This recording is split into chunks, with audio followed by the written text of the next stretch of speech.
Energía TV.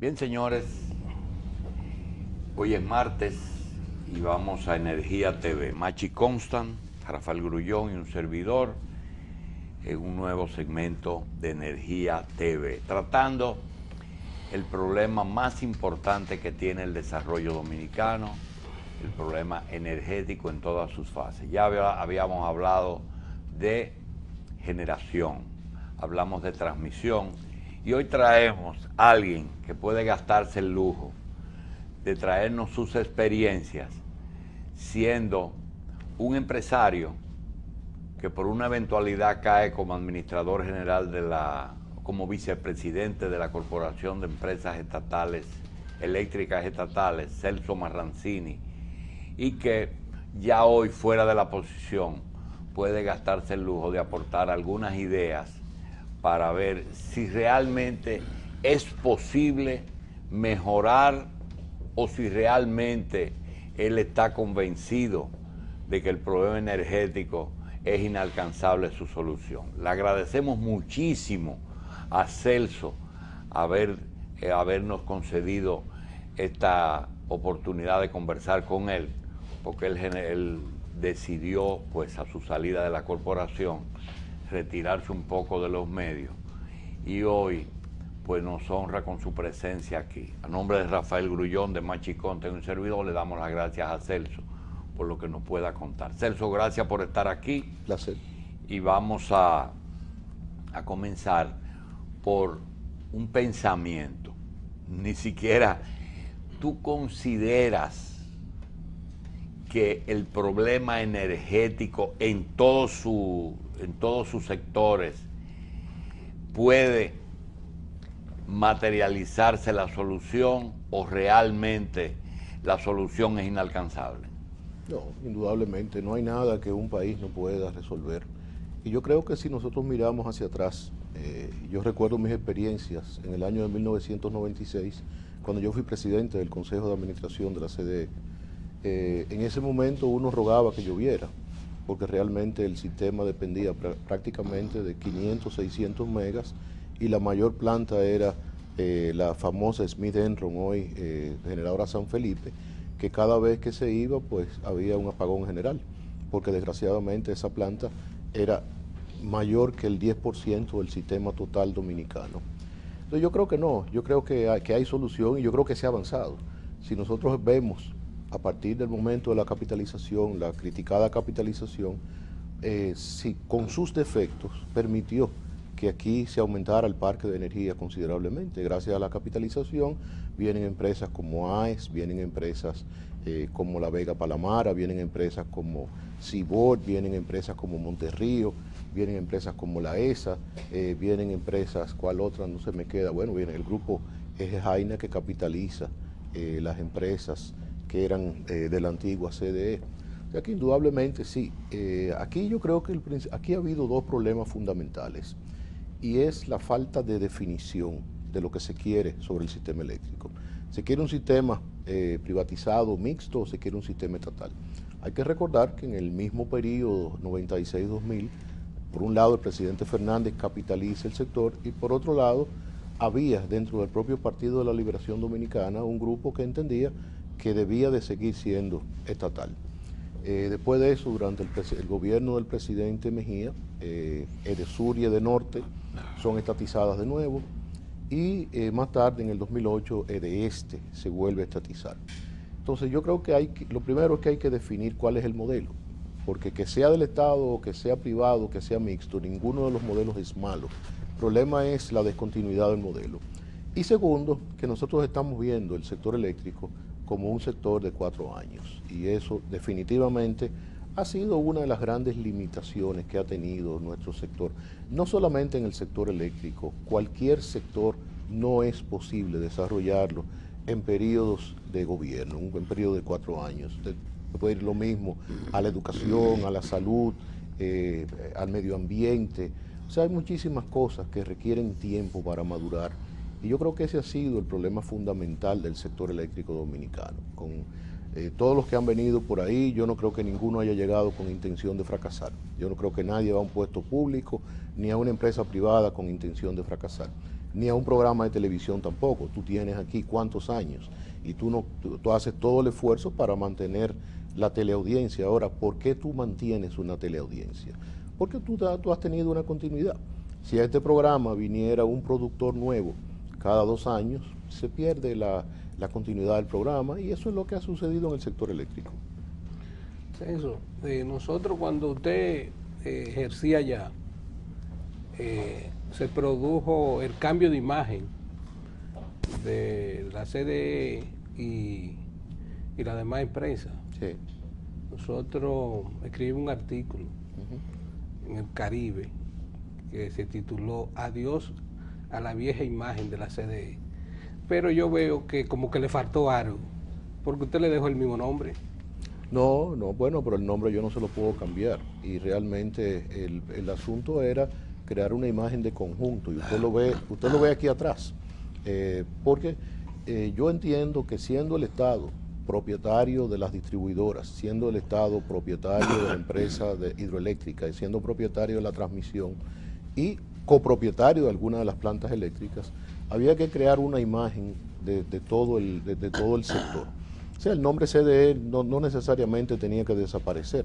Incluso sí, usted vio que modificamos las letras, que modificamos aquel emblema que parecía un corrientazo más bien, y eso era para, las empresas hacen eso para que el público entienda que se quiere cambiar, que se quiere atender al cliente de forma diferente, que era lo más importante. Usted puede cambiar la imagen y si sigue tratando a los clientes de la misma forma de siempre, realmente usted no hace absolutamente nada. Sí, pero cuando la gente va a pagar la energía, no dice voy a ir de este, a de norte, a de sur, si no voy a la corporación. Eso es Por correcto. ejemplo, Julito, cuando dijo ahorita, llegó el hombre a la corporación, así mismo dice la gente cuando va a pagar la energía, voy a la corporación. Bueno, yo me imagino que, si se refería a usted, porque yo no soy de la corporación ya. Era él que yo sí, me yo sé que refería sí, a Celso. yo sé que era Y él. si alguien le pone un inversor, a nosotros siempre nos ha preocupado eso. Sí. Si alguien le pone un inversor a una vivienda, le dice, para arriba está la CDE y para abajo el inversor.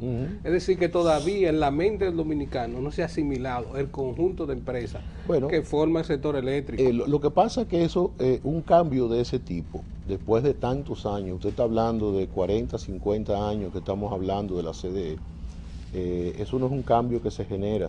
Incluso las propias distribuidoras tienen que ir con el tiempo adquiriendo esa personalidad propia. Y usted tiene 2 empresas que no tienen relación con el público realmente. Usted tiene la empresa de transmisión que usted se la menciona a alguien y probablemente no sabe ni siquiera lo que es. Y lo mismo pasa con Hidro, porque no son empresas que tienen relaciones con el público. Entonces, otra cosa que yo siempre he pensado es que aquí, si el gobierno decide mantener la propiedad de las distribuidoras, es hacer una sola distribuidora. Aquí no tiene sentido que en un país... Nosotros estamos transitoriamente en el sector eléctrico, pero nosotros hemos vivido de embadurnar cuartillas hace años. Por ejemplo, nosotros cubrimos para Radio Comercial cuando Pérez Martínez le dio para afuera al sindicato. Sí. Entonces, yo veo ya dentro del sector eléctrico que tradicionalmente, cuando los organismos internacionales financian un proyecto eléctrico, siempre tienen un % para la comunicación. Por ejemplo, en el 2004-2005, los 150 millones de dólares que financió el BID tenía un 5% para la comunicación. Ese dinero, ¿por qué nunca se ha invertido en comunicación? Si el sector eléctrico tiene un problema cultural con la mente del dominicano, que heredó el concepto de una energía gratis y el servicio eléctrico como un servicio público. Es decir, si existe ese problema en la mente de los dominicanos y existen generaciones que van reproduciendo ideas viejas del sector, ¿por qué nunca se ha invertido en la comunicación en el sector eléctrico? No, en el caso lo nuestro, necesario. En el caso nuestro, invertimos lo que pudimos, porque acuérdese que una empresa deficitaria muchas veces no tiene los recursos.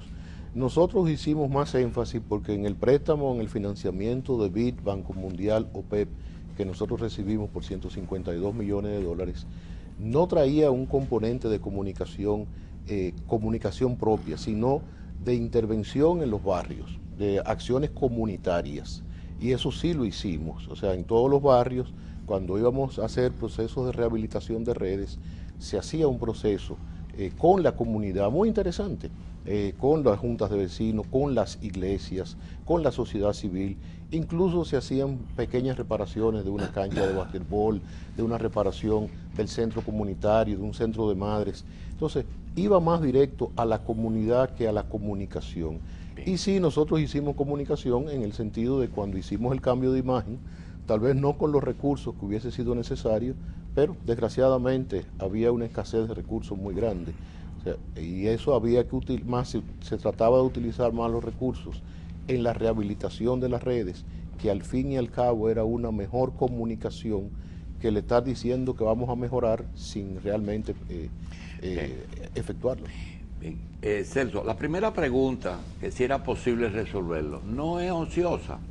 Realmente te voy a relatar que más o menos en la misma época que tú naces, en los años 50, los ingenios y la compañía eléctrica de Santo Domingo eran inversiones americanas. Sí. Y había una condición, y era que el administrador tenía una casa donde él vivía. El administrador tanto de los ingenios, tú ves en cada ingenio había la casa del administrador. Pues la casa del administrador de la corporación estaba en la George Washington, entre los Vicini y los Nadal. Ahí había una casa que vivía el administrador de la compañía eléctrica de Santo Domingo. Comienza a aparecer en la emisora oficial, en esa época, La Voz Dominicana, con música y letra, no solamente, hasta un merengue le sacaron, de que Trujillo, interesado en la compra de la corporación, empezó a ponerle algo que nunca se me olvida, y es: lo que no sirve se bota, que lo boten de una vez, que no vale ni una mota y peor será después.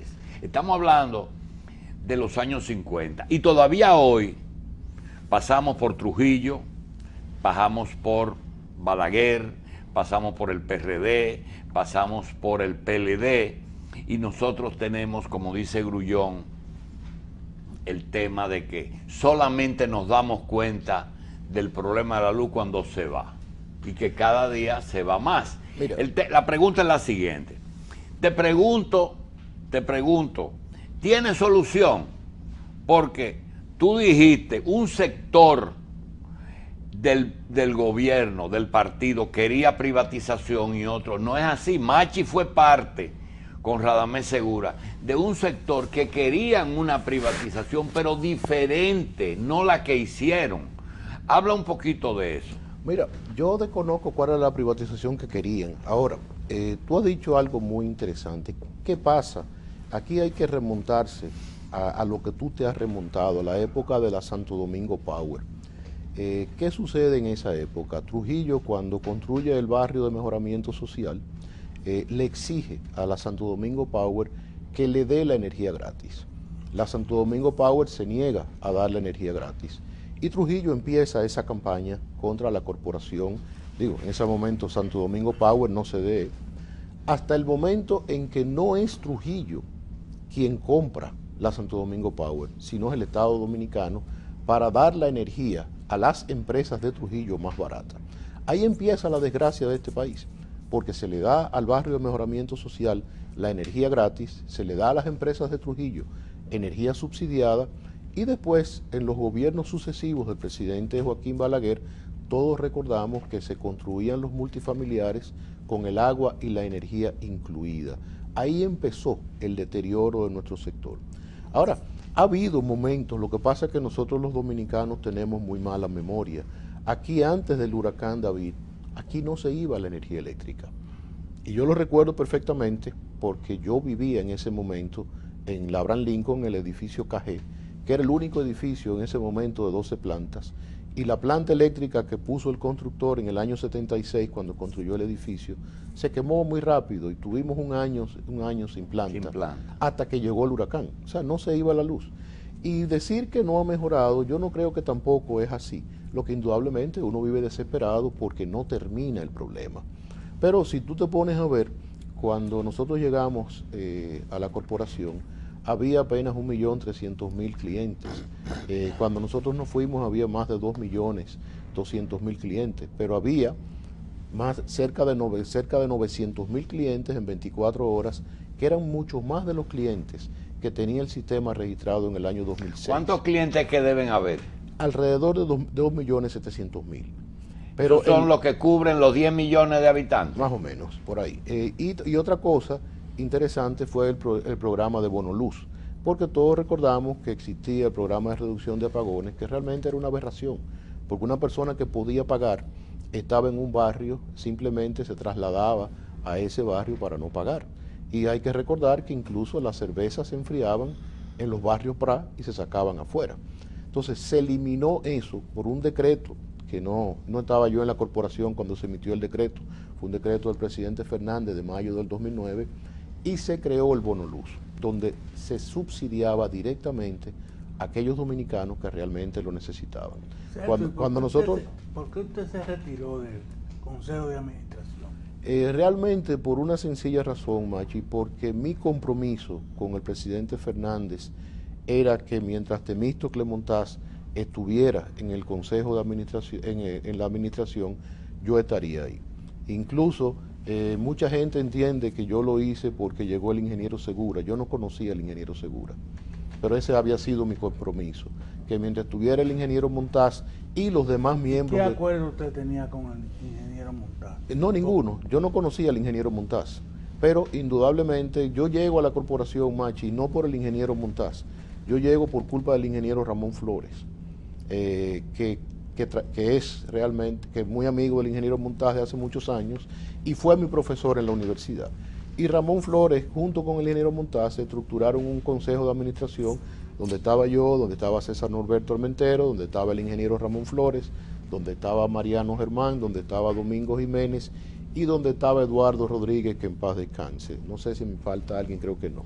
O sea que realmente yo no lo conocía ni no me fui por el ingeniero Segura, como dice mucha gente, porque no lo conocía en ese momento. Celso, el objetivo de este programa no es hacer lo que se hace tradicionalmente, crear noticias, sino tratar de hacer alguna contribución en materia de comunicación al sector eléctrico.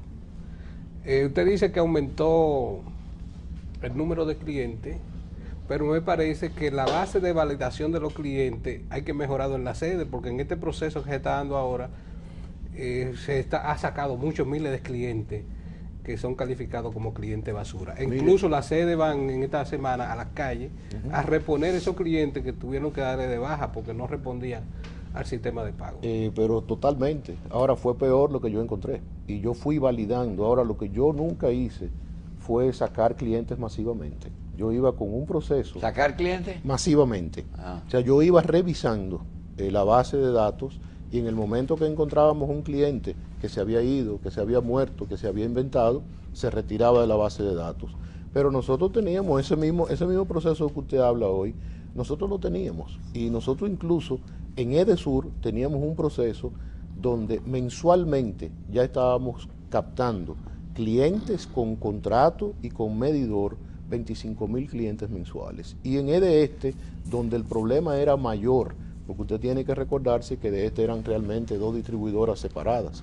Una, que eran los clientes que estaban en las bases de datos, muy buena base de datos, y los otros, los de los barrios PRA.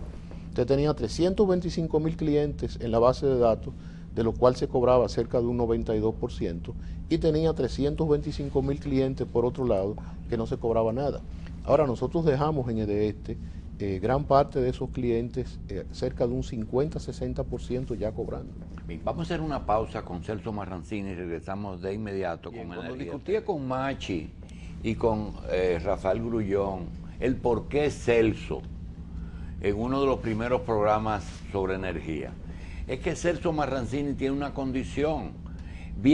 Fue presidente del Consejo de Hombres del Presa. Viene del sector privado, pero fue un administrador estatal y dentro de lo posible fue un buen administrador. Entonces uno dice, y entonces yo quiero aprovechar esa experiencia para plantearle una serie de interrogantes que se hace el público, en la que ya quizás estamos bien edificados algunos, pero no todos. Por ejemplo, hay muchos intereses que se mueven en la energía. Hasta un centavo es mucho cuando se habla de volumen. Segundo, las personas solamente ven el bombillo cuando no hay luz. Cuando hay luz lo ven como normal. Los problemas son los intereses, los subsidios, las pérdidas en la transmisión, los robos, los generadores y sus tarifas, las personas que no pagan la energía que deben de pagar al precio que la deben de pagar, si debe ser una solución estatal, privada o mixta, o si lo que se hizo fue una aberración cuando la generación debió de ser estratégica y lo que debió ponerse en venta fue la comercialización. Y finalmente, un gobierno estatizador, un gobierno privatizador, que es el de ahora, tiene la tendencia que quiera privatizar, si se puede aprovechar esa condición. Yo quiero dejarle todo eso para que Celso nos deje saber sus experiencias después de haber pasado. Él no llegó, él se fue de la corporación.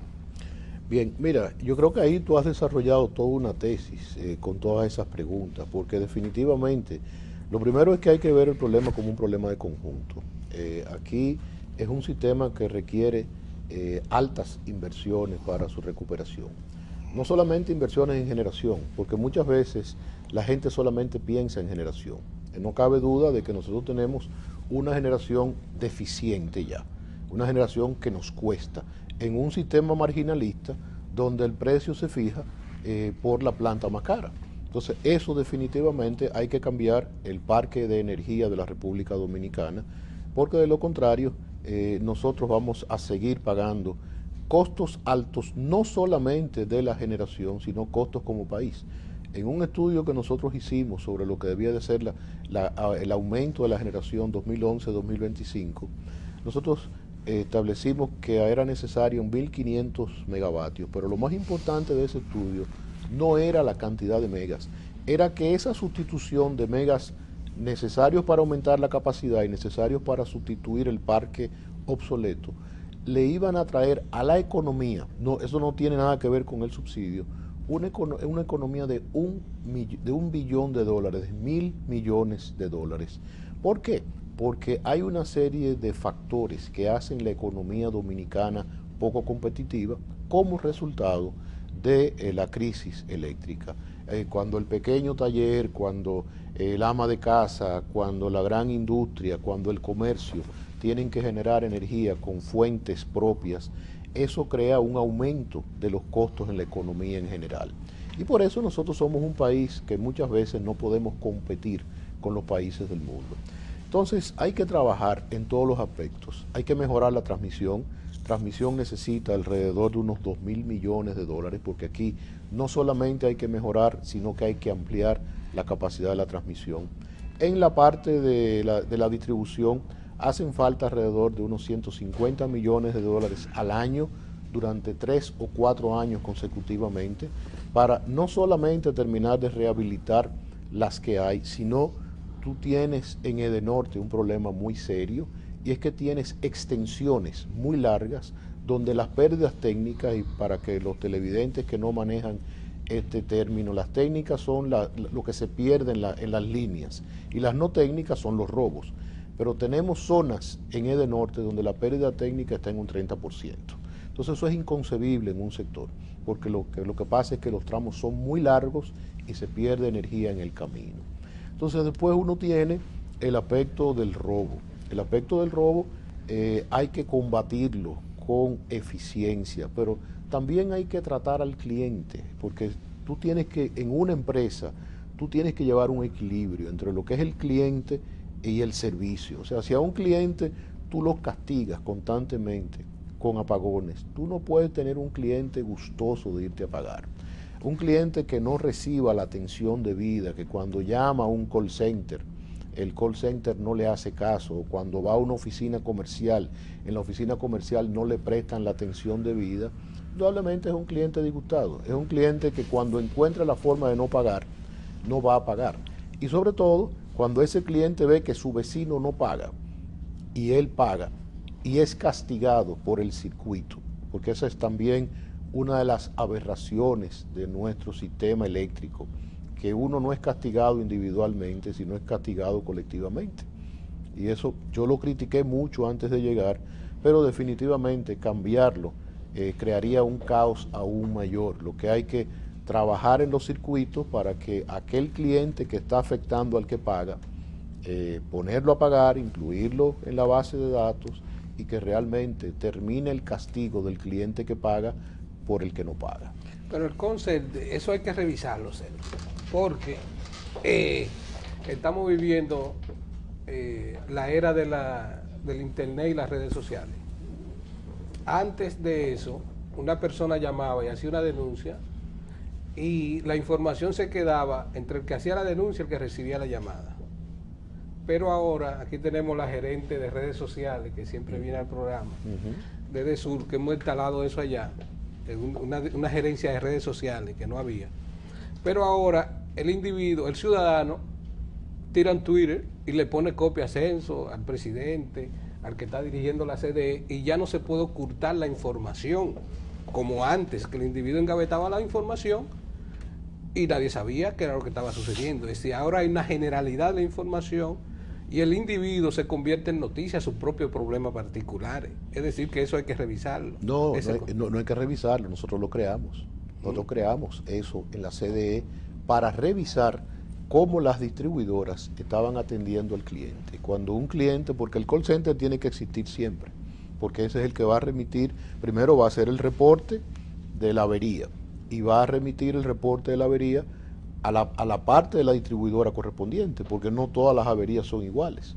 Usted puede tener una avería de líneas de distribución, usted puede tener una avería de un contador, usted puede tener una avería de un transformador, y hay unidades para cada uno de esos.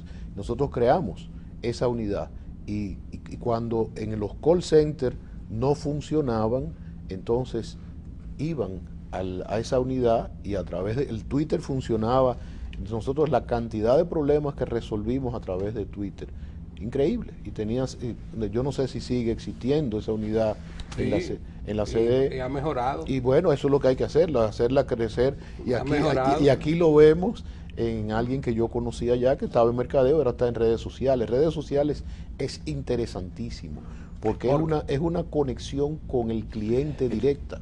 Y ahí no hay forma de que te engañen, porque cuando uno llama al call center, si el encargado del call center no quiso prestar la atención, estaba durmiendo de noche, y otra cosa, por ejemplo, que yo hacía, yo llamaba al call center y yo no me identificaba cuando había un problema, y yo cogía el tiempo en que se tomaba, y cogía el nombre de la persona del call center y el tiempo en que se tomaba resolver la situación. O sea, un gerente tiene que ser un gerente a 24 horas. Un gerente no puede ser un gerente 805. ¿Usted sabe cuál es el gerente 805? Llega a las 8, no hace nada y se va a las 5. Entonces, realmente, eso es lo que tiene, por eso lo que Julito decía, el problema no es que sea un gerente privado, que venga del privado, no. En ese momento yo no era empresario, yo era un gerente, yo era un funcionario público, un servidor público. Y cada vez que yo iba a cualquier sitio, yo me identificaba como lo que yo era, servidor público, miembro de un gobierno, porque definitivamente era un gobierno que me había designado, y realmente el servidor público tiene que estar, por eso se llama servidor público, tiene que estar dispuesto a atender las quejas de la cartera o de la empresa que tiene. Hay preguntas que uno las hace porque supone que el público las quiere conocer, pero hay otras que las hacemos porque las ignoramos. Por ejemplo, ¿por qué el Estado construye plantas, 2 de 600 megas o 2 de 300, y después la pone al servicio del sector privado? ¿Cuál es el mecanismo que yo no entiendo? Bueno, es un ¿Por mecanismo. qué mejor no se le dice al sector público? Necesitamos 2 plantas, concurso en el que Al quiera. sector privado, tú Al dices. sector privado, decirle, Pero ellos están concursando, Julio. Es decir, el como llamado a la vendedores de la planta. de la licitación. Pero el que ese firma sector la garantía soberana y hace el compromiso es el Estado. Pero siempre Y va a estamos ser con 2 plantas de carbón desde que Leonel llegó al poder, con un ex embajador en Japón, y ha dado vuelta a la planta esa por Singapur, por China, por todas partes, países árabes, y no sabemos cuál es el destino. ¿Por Mira, qué el Estado hace el compromiso y luego privatiza? Ese es un camino, o sea, eso es un camino que el Estado puede decidir perfectamente.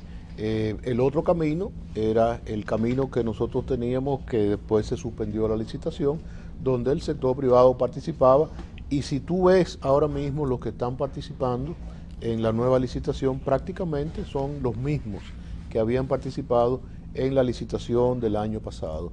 Pero el gobierno puede perfectamente construir la planta y después puede ser propietario de la planta y contratar una administración.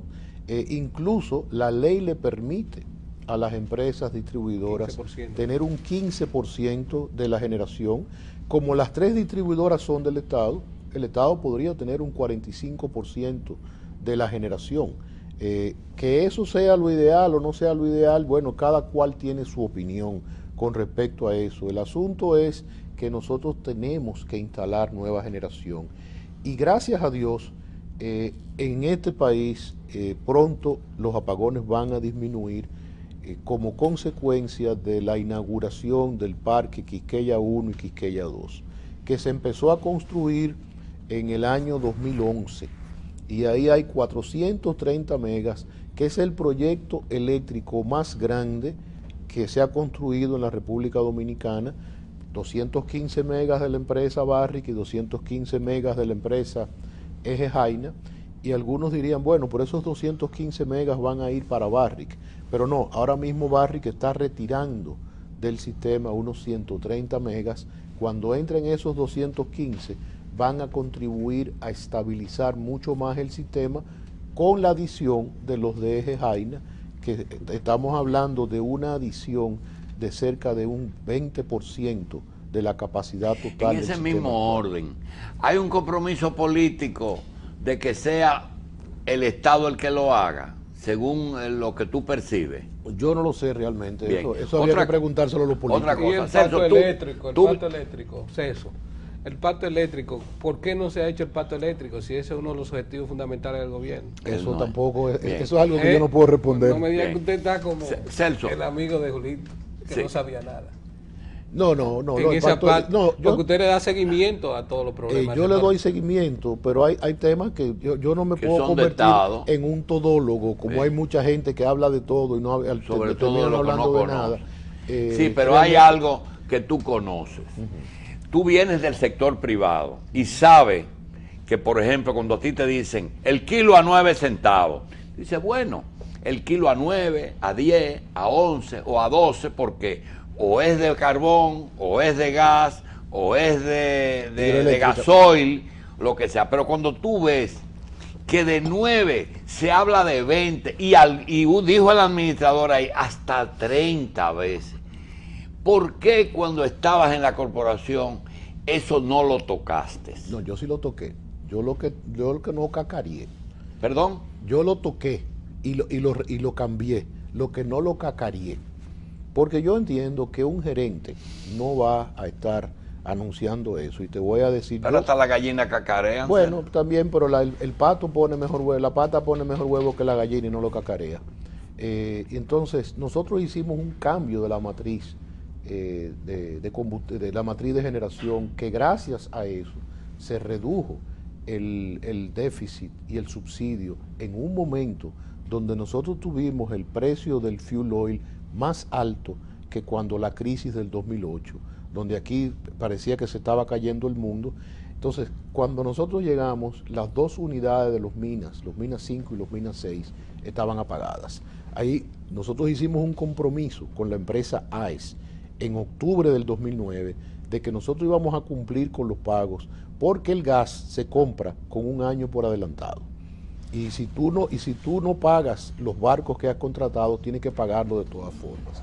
Pero no solamente eso, nosotros renegociamos los contratos con la empresa AES, lo cual le dio un beneficio al Estado Dominicano de 440 millones de dólares. Nosotros renegociamos con el Grupo San Felipe, lo cual en 5 años va a reducir el costo de la energía en 125 millones de dólares. Nosotros renegociamos con la empresa Itabo y eso le significa un ahorro al Estado de 1.8 millones de dólares al mes. Nosotros renegociamos con Ejejaina una reducción de la capacidad que entregaba de 50 megavatios, con lo cual eso trajo un ahorro de 75 millones de dólares en 3 años. O sea que si tú sumas todo eso, y después había habido una renegociación en la administración anterior a la nuestra, que fue una renegociación excelente y muy buena, con el Grupo Palamar a la Vega, que logró reducir 1 o 2 centavos el costo del kilovatio, a cambio de que se le pagara a 30 días. Entonces, eso realmente sí se hizo y se redujo considerablemente el costo de la energía. Además de eso, se instaló la nueva barcaza de Seaboard, que es a gas, lo cual contribuyó a reducir el marginal y aumentar la capacidad de generación del país. Se aumentaron 60 megas el Grupo Palamar a la Vega, la ESA, y están ahí Quisqueya 1 y Quisqueya 2, que es fruto de lo que nosotros hicimos ahí, porque se empezaron a construir en el año de 2011 y ahora lo tendrá el sistema. Ya deben de estar arrancando, deben estar haciendo pruebas, sobre todo con las de Barrick, que eran las que se empezaron a construir primero, y yo invito a los dominicanos que vayan a ver ese parque, porque es un parque energético impresionante. No hay un parque más grande que ese en toda la República Dominicana. Bien, vamos a una pausa con Celso Marrancini. Seguimos con Celso Marrancini. Sí, nosotros vamos a hacer 3 preguntas, Celso. Usted sabe, cuando uno va a una calle, a veces, que va rápido, como cuando viene para acá, para el programa, algunas veces las luces están en rojo y otras veces todas las luces están en verde. Usted tuvo en la sede todas las luces en verde. Es decir, a Celso le dejaron la vía libre para que operara en esta administración. ¿Qué le impidió a usted avanzar más que lo que usted se propuso? Porque usted anunció que en el 2012 el problema iba a estar resuelto. No. Pero usted ha terminado con una idea completa de que 4 años no son suficientes. Esa es la primera pregunta. La segunda, porque Julito después no me va a dejar hacer más preguntas.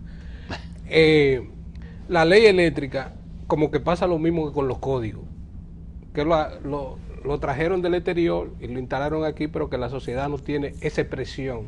Es decir, ¿qué hay que modificarle a la ley eléctrica? ¿Qué ajuste hay que hacerle a la ley eléctrica? Y lo otro es que todavía se insiste en el problema de los pagos. Pero ¿qué sucede? Que las sedes avanzan en los circuitos 24 horas.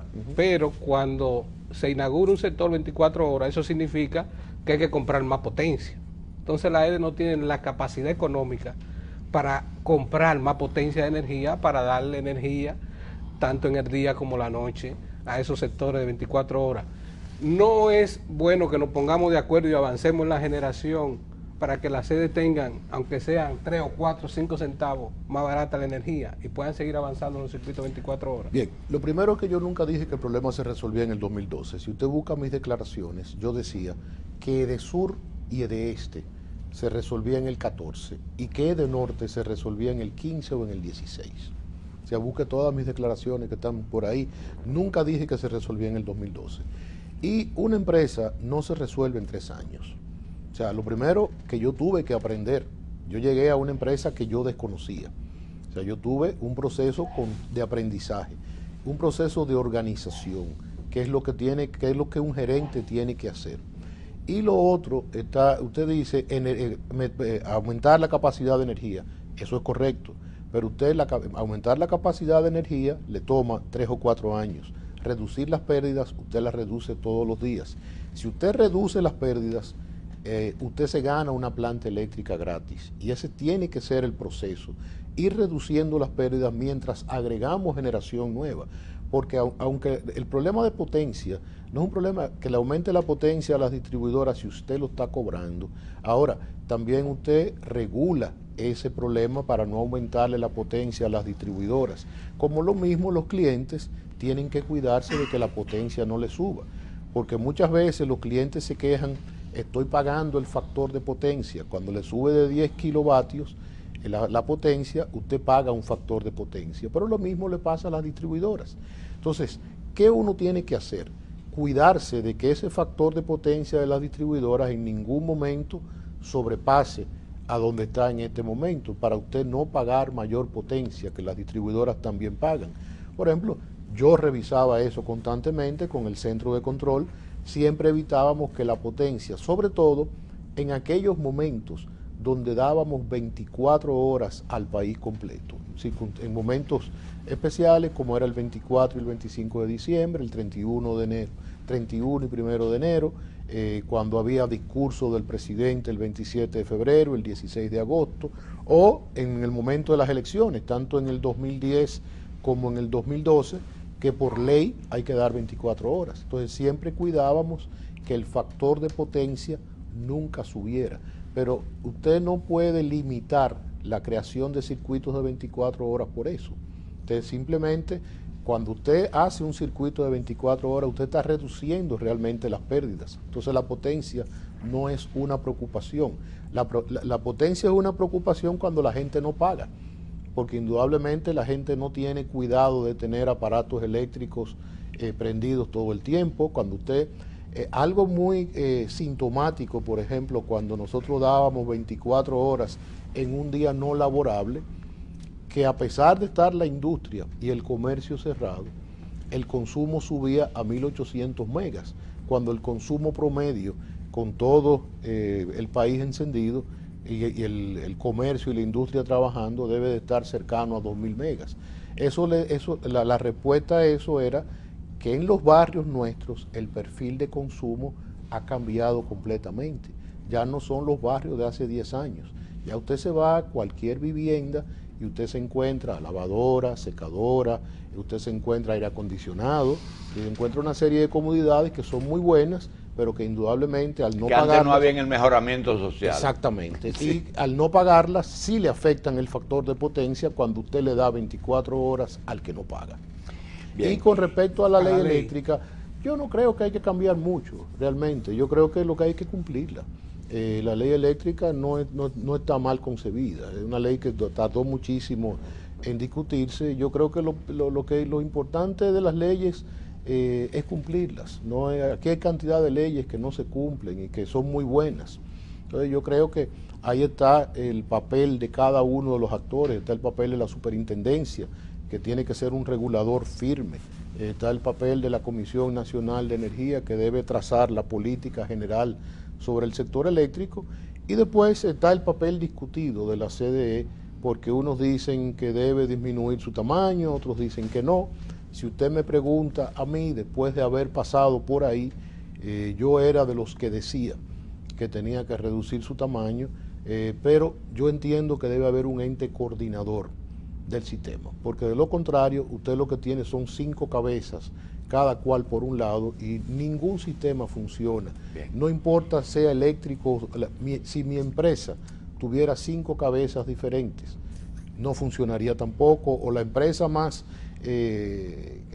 eficiente de este país, busque la que usted quiera, si tiene 5 cabezas diferentes, no va a funcionar nunca. El problema de la CDE es que la gente le atribuye responsabilidades sobre cosas que suceden que la CDE no la tiene. Es cierto. Ese es el problema fundamental. Bueno, empezando, si usted ve la cantidad de cables que andan guindando por todo el país, todo eso se lo atribuyen a las distribuidoras realmente, pero la inmensa mayoría de esa maraña de cables que hay por ahí son o de las empresas de cable o de las empresas de telecomunicaciones. Bien. Incluso yo recuerdo en un proyecto que nosotros hicimos en Cristo Rey, cuando llevamos a los representantes del Banco Mundial, las líneas de la distribuidora estaban limpias completamente.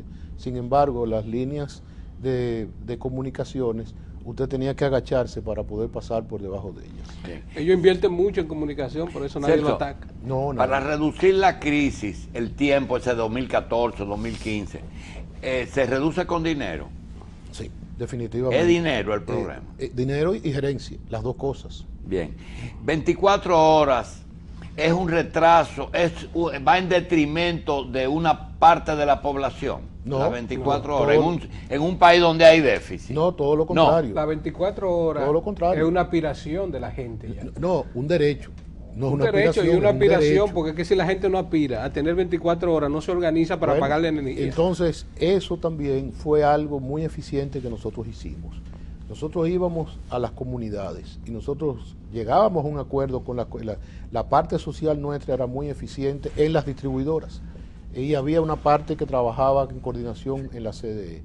¿Qué uno hacía? Se reunía con la comunidad, porque todo el mundo, como usted dice, aspira a 24 horas y es un derecho. Entonces, ¿qué se le decía? Bueno, ustedes no están pagando la electricidad, pero vamos a llegar a un acuerdo. Ustedes están recibiendo ahora 14 horas de energía. Le vamos a subir 2 horas en este mes. Y ustedes empiezan, vamos a instalar medidores, vamos a ir recuperando las pérdidas y en el momento en que las pérdidas estén en un 15%, ustedes tienen 24 horas. Bien. Finalmente, se hablaron de coincidencias y de disidencias, de diferencias. Nosotros queremos saber, Celso, tú que ahora estás como el que vendió al contado, que puedes decir lo que tú quieras, que antes tenías limitaciones de tipo político. Realmente, ¿hay algún punto que me da la impresión de que Machi puede pensarlo, de que haya mala fe o que los intereses sean, los conflictos de intereses sean tan grandes que culminen en detrimento del usuario, del país, del gobierno, de los presupuestos? Mira, indudablemente es un sector con enormes conflictos de intereses. Eso no cabe duda. El que quiera tapar el sol con un dedo, mira, eso es tan serio de que cuando nosotros iniciamos un proceso de licitación para las empresas contratistas, yo recibo un día una llamada de la Dirección de Impuestos Internos, de la licenciada Germania Montaz, y me dice, te estoy llamando porque una de las empresas contratistas más grandes de ustedes, nosotros la vamos a intervenir porque no paga El impuesto, no tiene número de comprobante fiscal, falsifica las facturas. Y yo le digo, bueno, pero ¿cómo es posible? Porque nosotros estamos en un proceso de licitación y yo he recibido certificaciones de parte de ustedes, de la Dirección General de Impuestos Internos, de que están al día. Dice, ¿cómo? Le digo, no, espérate, yo te voy a mandar las 10 copias de las empresas que están licitando para que tú me certifiques si es cierto o no. De las 10 copias de certificación, 6 eran falsas. ¿Las 10? De las 10, 6 eran falsas. Indudablemente, hay una lucha de intereses dentro del sector. Es tan así que yo tengo casi un año fuera del sector y todavía se me ataca públicamente. O sea, yo creo que yo soy el único funcionario que no quiso ser funcionario, que no, cuando llegó no pidió ser funcionario, cuando estaba no necesitaba quedarse, ni quería quedarse, y todavía se me sigue atacando. ¿En qué te equivocaste? Mira, decir que uno no se equivoca, yo te diría, ¿en qué me equivoqué? En no acelerar más los proyectos de generación de energía, aun cuando tenemos muchos proyectos que dejamos en marcha, porque los proyectos de generación de energía toman más tiempo, es más complicado, hay que ganar la confianza, pero ahí están los hechos que he mencionado, los 108 megas de la empresa de Cibor, los 60 megas de la ESA, la planta de los minas que estaban parados, los 430 megas de Quisqueya 1 y Quisqueya 2, yo creo que es fruto de eso. Ahora, decir que uno no se equivoca en un sitio es ser arrogante y prepotente, y yo creo que yo nunca me he distinguido por eso. Yo creo que habría cosas que uno siempre, no en el sector eléctrico, yo te lo diría en mi propia empresa, que tiene 30 años. Yo te puedo decir que hoy yo reviso cosas que hice hace 3 años y que todos los días, una empresa todos los días va mejorando, es una empresa en movimiento y en mejoramiento, y hay que sentarse y hacer reuniones constantes y mirar hacia atrás, bueno, planificamos esto, ¿por qué no se dio? ¿Dónde nos equivocamos? ¿Dónde lo hicimos bien? Mira, por ejemplo, algo que nosotros iniciamos, los contadores prepagados. Este es un país donde alrededor de 1 millón de clientes deben estar en contadores prepagados. ¿Por qué? Porque aquí hay una cantidad de personas, de personas que trabajan en sectores informales. Que ¿Qué no inversión supuso eso? Fue muy poca, fue ahí en el Manguito. Yo no recuerdo, Machi, de memoria la inversión, pero de una pérdida de un 95% que se perdía en el Manguito, las pérdidas están hoy en un 16% y tienen 24 horas. Pero no solamente eso, el cliente es dueño de su consumo y el cliente incluso reparte el consumo entre las personas que viven en la casa. ¿Dónde está el Manguito? Aquí en la Winston Churchill, ahí por donde está el CEA, Ocorde. Ahí. Frente a la Ucamaima. ¿Qué nivel económico tienen esa gente? Clase media baja. Clase baja. Baja, Clase baja. totalmente. Y compran como si fuera una tarjeta. No, Sí, una tarjeta. prepago. Y tienen en su casa un display donde le dice la cantidad de kilos que le ¿Y queda. tú eres partidario de eso, Mike? Pero claro que sí, doctor. Pero que hay que invertir. Y lo que pasa con los cobros es que no se invierte para poder ampliar los cobros. Porque todo hay que comprar energía. Celso, usted sabe que los organismos internacionales, a los administradores de la CDE, los juzgan más por los números que por la percepción que crea la gente de ellos. ¿Por qué usted se preocupó más? ¿Por mejorar los números o atender la percepción del trabajo que usted hacía día a día? No, yo me preocupé por mi trabajo. Yo no tenía que preocuparme por la percepción de nadie. Pero eso de aumentar los clientes, Bueno, reducir la nómina, aumentar los cobros. Eso es herencia. Eso no es número ni percepción. Ahora, yo sí le voy a decir lo siguiente. Este país tenía una serie de condicionalidades de parte de los organismos internacionales para que el país recibiera 700 millones de dólares, no para el sector eléctrico, sino para estabilidad presupuestaria, para estabilidad macroeconómica, como resultado de la crisis del 2008. Y por primera vez en la historia del sector eléctrico se cumplen del 2001, se cumplen las condicionalidades y gracias a eso el país recibió 700 millones de dólares que de lo contrario la situación macroeconómica no hubiese tenido la estabilidad que hoy goza. Mire, en el sector eléctrico hay la percepción de que usted privilegió más los técnicos extranjeros que los dominicanos. No, eso no es cierto, todo lo contrario, mi relación con los técnicos dominicanos fue excelente y sigue siendo excelente. En el 2009, cuando yo llego, yo recibo un estudio, el 19 de agosto del 2009, y acuérdese que yo llego el 18, no Julito, me vas a dar 2 minutos para eso, Sí, estás haciendo señas, pero me vas a dar 2 minutos. Y se trajeron los técnicos extranjeros, pero déjeme decirle que yo cancelé muchos técnicos extranjeros. Yo cancelé al administrador de DESTE, yo cancelé al encargado de compras de DESTE casi a los 3 meses de haber venido, porque cuando yo le dije que había que cumplir la ley 340 de compra, dijo que él no cumplía ninguna ley aunque se la mandara a San Celso. Y yo entonces le mandé un pasaje y lo mandé inmediatamente a donde tenía que ir. Yo cancelé 3 o 4 de los que vinieron a Edesur. O sea, indudablemente, el problema no es de técnico extranjero, y los técnicos extranjeros no dejan de ser buenos, porque traen una tecnología diferente. Ahora, yo le voy a decir lo siguiente, yo me sentí extremadamente satisfecho de la calidad y del compromiso de los técnicos dominicanos. O sea, en el sector eléctrico no se sabe la mina de técnicos buenos y excelentes que hay, muchachos jóvenes que muchas veces no querían ser promovidos. En uno de los talleres que nosotros hicimos, se paró un ingeniero joven y me dijo, no me promueva, don Celso. Y le digo, ¿y por qué si tú trabajas tan bien? Es que si usted me promueve, después viene otro que quiere mi puesto y me quita. Me cansé. Bien, señores, si se quedan algunas cosas, le prometemos al licenciado Marrancini que habrá otro programa. Sin embargo, yo creo que hemos cubierto muchas áreas del sector eléctrico. Le damos las gracias al ex vicepresidente de la Corporación de Empresas Eléctricas de República Dominicana. Gracias, Celso, por estar aquí. Gracias, Machi. Gracias, Rafael Grullón, y a ustedes por haber estado con nosotros. Será el domingo en que se repetirá este programa a partir de las 6:30 de la mañana. Energía TV.